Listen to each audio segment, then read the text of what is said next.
हमारे जीवन में जिम्मेदारी का होना बहुत ज़रूरी है। अगर हमारे जीवन में कोई भी जिम्मेदारी नहीं तो हम अपने जीवन में किसी भी सही रास्ते पर, एक सही मंजिल में, सही मुकाम पर, एक सही सफलता को या एक सही आशीष को नहीं पा सकते।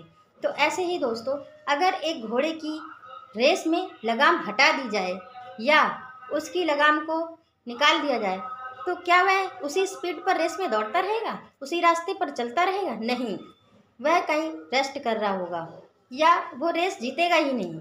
तो ऐसे ही दोस्तों, हम क्या देखते हैं कि एक जिम्मेदार व्यक्ति कौन होता है, जो खुद चाहे परेशान हो चाहे दुखी हो, लेकिन हर समय दूसरों की सहायता के लिए जो तैयार रहता है, जो दूसरों के लिए मदद करता है, दूसरों का सहारा बनता है, वो एक जिम्मेदार व्यक्ति होता है। जिम्मेदारी एक बोझ नहीं है, जिम्मेदारी एक साहस की शक्ति है। तो दोस्तों, आपने एक बॉक्सिंग का गेम देखा होगा। बॉक्सिंग के गेम में 12 राउंड होते हैं। एक राउंड 2 से 3 मिनट का होता होगा।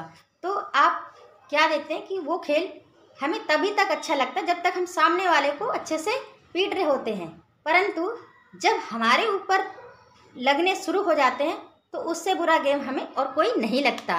तो ऐसे ही दोस्तों, जिम्मेदारी कई लोग लेना तो चाहते हैं, कई लोग जिम्मेदारी को उठाना चाहते हैं।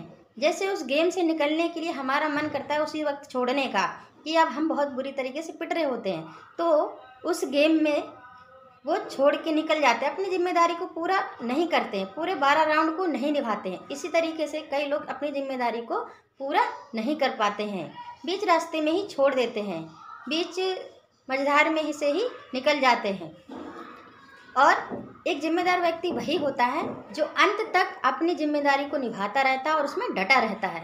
तो आपने देखा होगा बाइबल में परमेश्वर के वचन में एक अय्यूब नामक दास था परमेश्वर का। वो बहुत ही खरा, बहुत ही सीधा और बहुत ही बुराई से दूर रहने वाला और परमेश्वर का प्रिय दास था।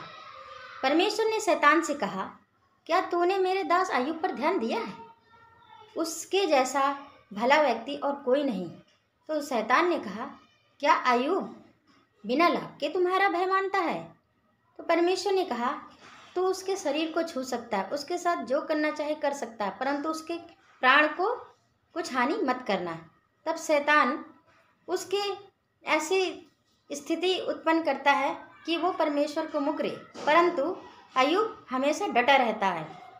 उसकी धन संपत्ति चली जाती है, उसके सारे बच्चे चले जाते हैं, और यहाँ तक कि उसके शरीर में इतनी फोड़े फुंसी और इतना वह बहुत ही दुखी रहता है, बहुत ही वो रहता है, परेशान रहता है, लेकिन फिर भी वह अंत तक परमेश्वर की परीक्षा में डटा रहता है।